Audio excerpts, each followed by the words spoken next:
First of all, I want to say thank you to my over 100 subscribers. You guys are the best. I appreciate every single one of you. Today, I'm going to be teaching you how to make this nice pants slash shorts slash skirt. Anyways, let's just jump right into it.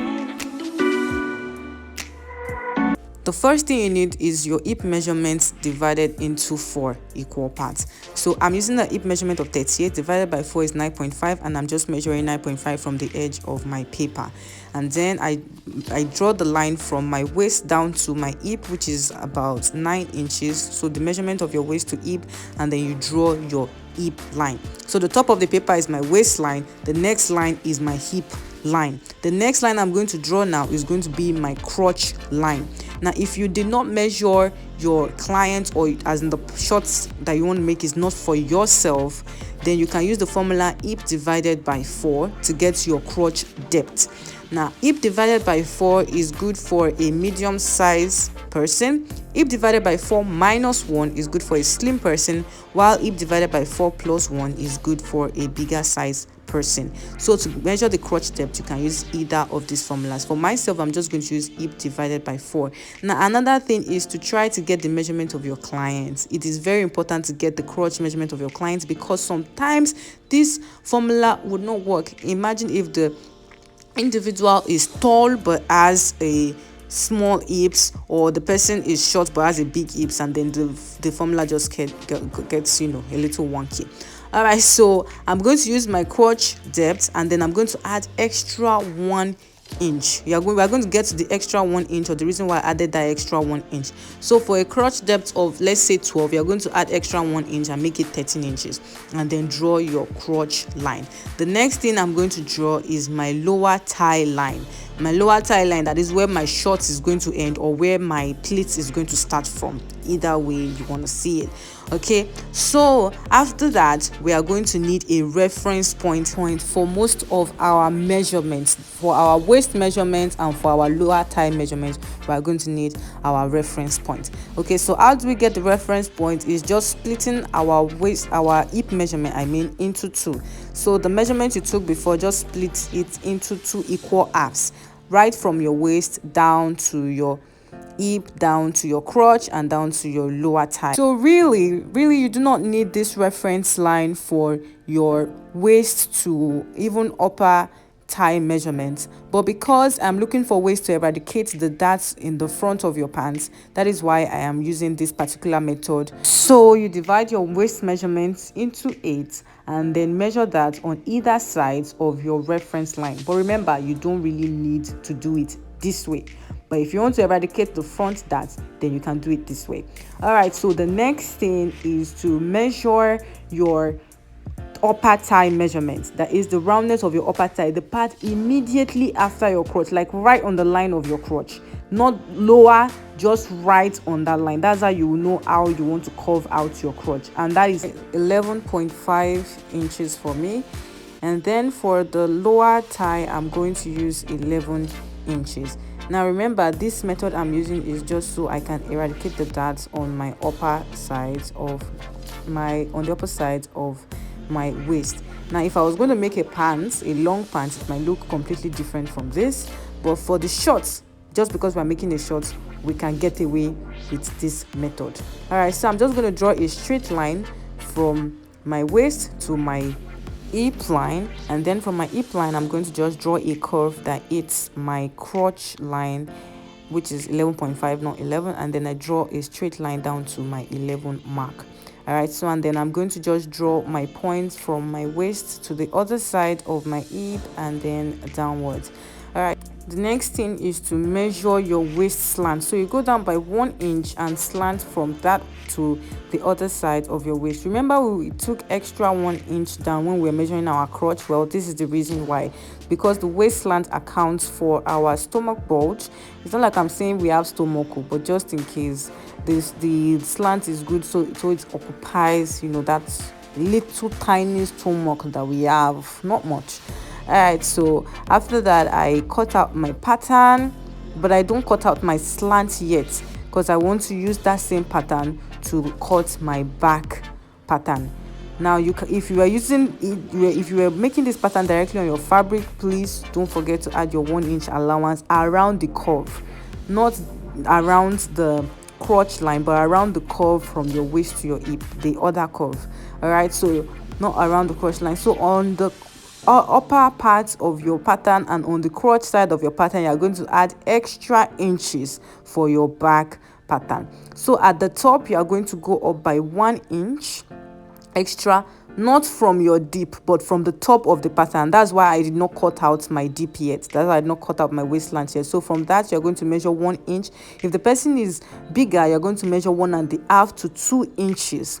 Now on the other side, you're going to measure 3 inches. If the person is big, you're going to measure 3.5 to 4 inches extra.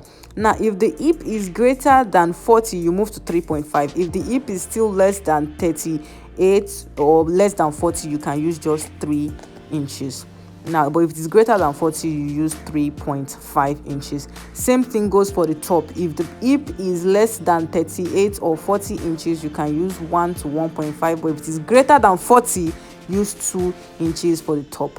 Now on the side, towards the side, what we are going to do is add extra 1 inch to the side, and to the crotch line you add that extra 3 inches like I said. And then on the short or on the thighs, you add your 2 inches allowance. Okay, so after doing all of that, we're going to join all our measurements together. So remember, it is 1 on the top, 3 or 3.5 on the crotch, and then 2 inches for the thigh measurement. So now I'm going to join all my lines together. Now at the top, if you are putting a zipper at the back, I'm not putting a zipper at the back. If you are putting a zipper at the back, you can leave it as 2 inches, not 1 inch. But because I'm not putting a zipper at the back, I'm just going to make it 1 inch. This 1 inch or these allowances are meant for our inseams, you know, where we are going to join everything together for the back and for the front. So all the inseams, that is the reason why we are adding all this extra allowance that's what we're adding all the extra allowance at the back for. So from our 1 inch rise for the back pattern, we're going to just slope it downwards to the edge of our hip curve. Now you can see the difference between the front and the back pattern. The front pattern, there is a sloper downwards to accommodate the stomach, while for the back pattern, there's a rise upward to accommodate the bum or the back side of the back side. Let's just keep it that way.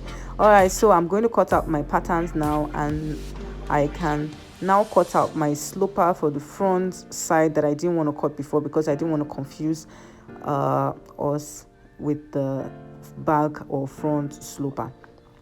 All right, so after cutting my front pattern and cutting my back pattern, I am now going to move these two patterns to my fabric.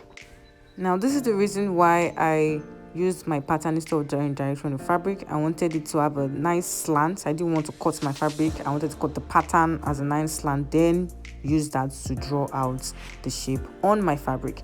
All right, so on the side, you see me adding 1 inch on the side and 0.5 inches to everywhere else. So the slant side has 1 inch allowance, while everywhere has just 0.5 inches allowance. And that's what I was explaining, that if you're using your fabric directly, make sure you add 1 inch allowance to the side of it.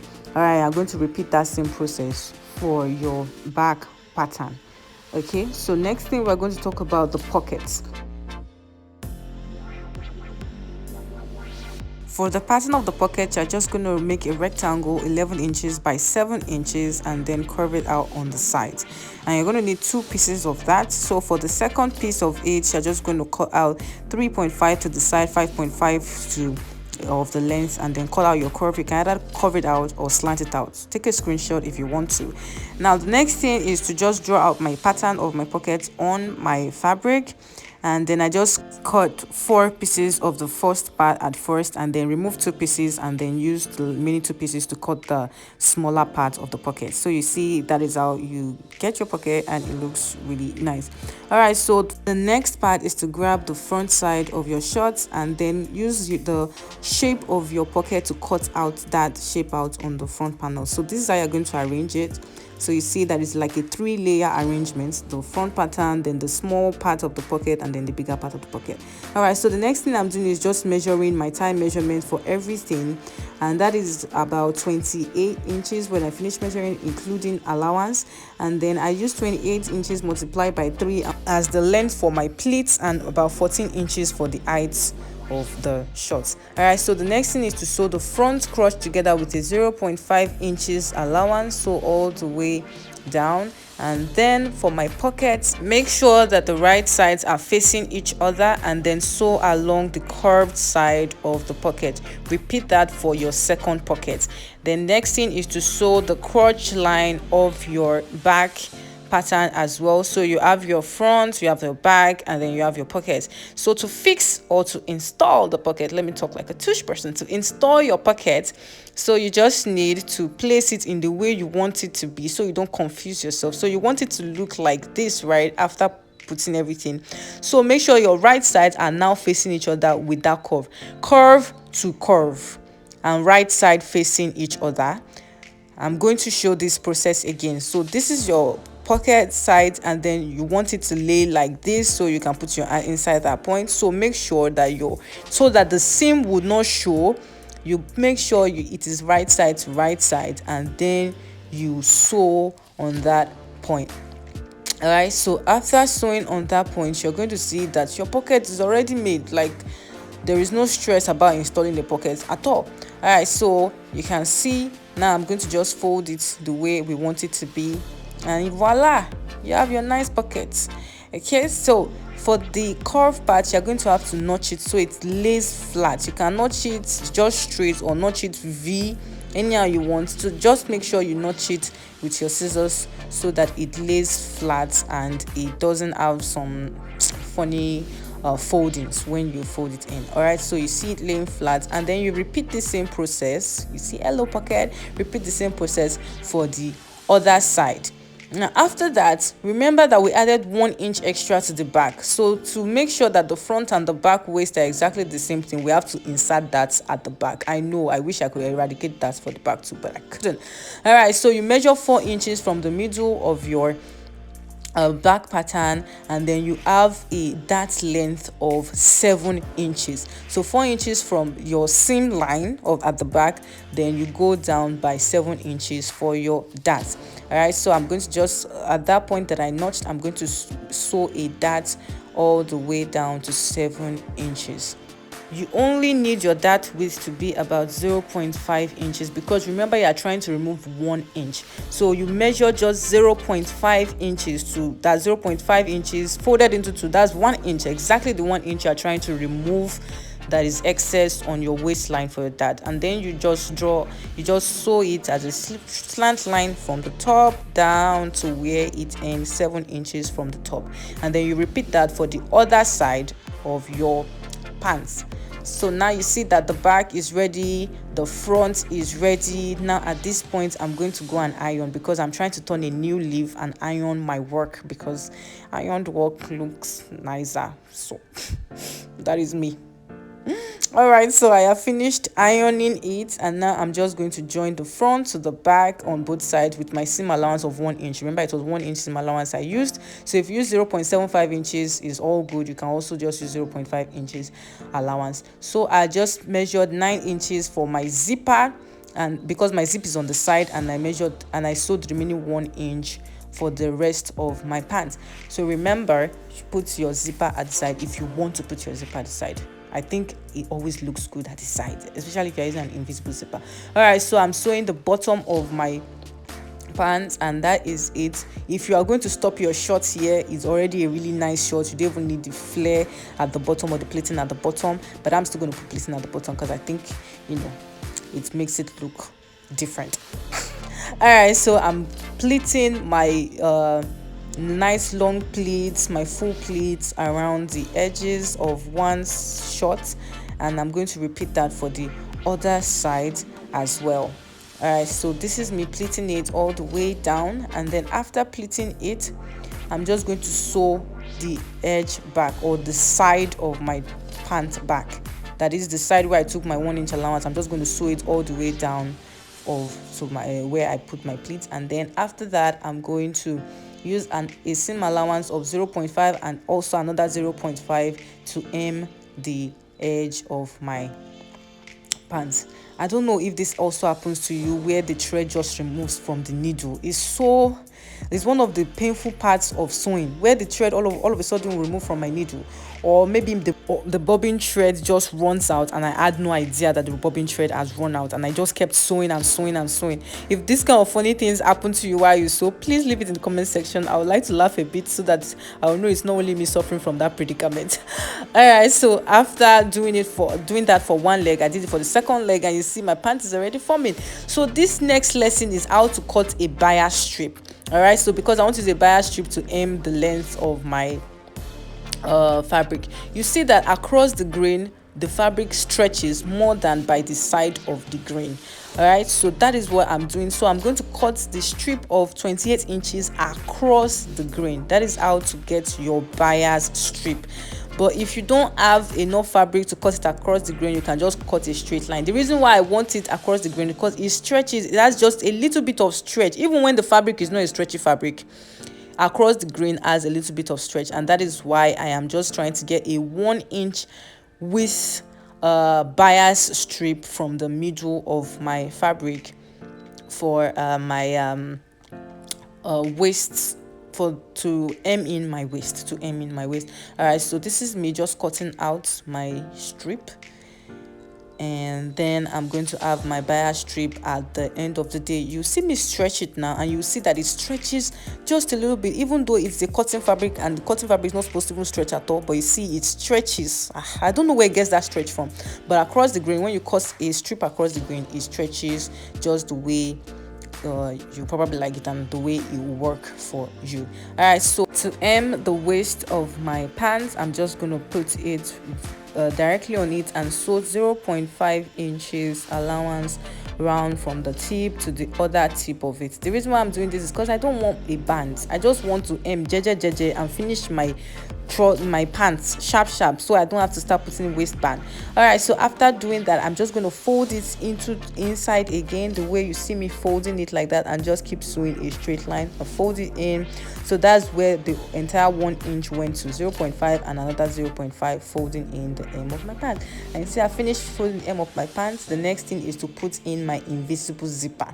Now, number one tip to put in your invisible zipper is to iron your invisible zipper. Yes, iron it very well, because the reason why they call it invisible zipper is because the side of the zipper is so hidden. So when I iron it, I open up the zipper.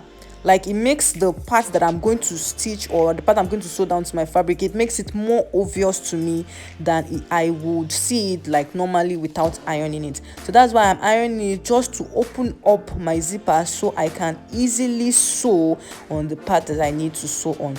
Now I'm going to compare the part that I'm still look at it. I'm comparing it. Do you see that one side is more open than the other side? That's what happens when you iron it. So I iron the other side so I can now fix my zipper. So I'm removing my zipper foot and putting in my I'm removing my normal foot and putting in my zipper foot.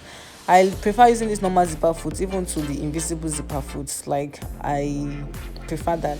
You can also still use the normal zipper foot even if you don't have the invisible zipper foot, because you already opened up your invisible zipper, so it's easy for you to just sew on it now. All right, so I'm just going to sew from the top to my joining. So right now I'm going to rest my voice. I'm tired of talking. Just watch what I do.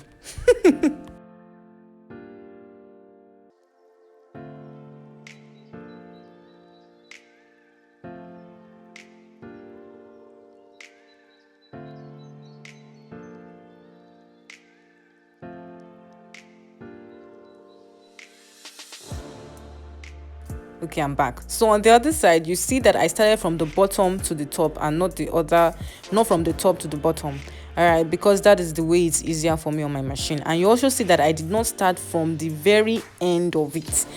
So to rectify that, I'm just going to zip it all the way up and then go back to that point and sew it now that my zipper is closed, because I couldn't get to that side when my zipper was open. All right, so I just folded my zipper in and stitched the edge of my trouser, and that is the end of my tutorial. My pants are ready and I'm ready to flex with it. Thank you very much for your time, and please don't forget to subscribe to my YouTube channel. If you have any questions, please leave in the comment section below. I am ready to listen and reply. All right, bye. Thank you.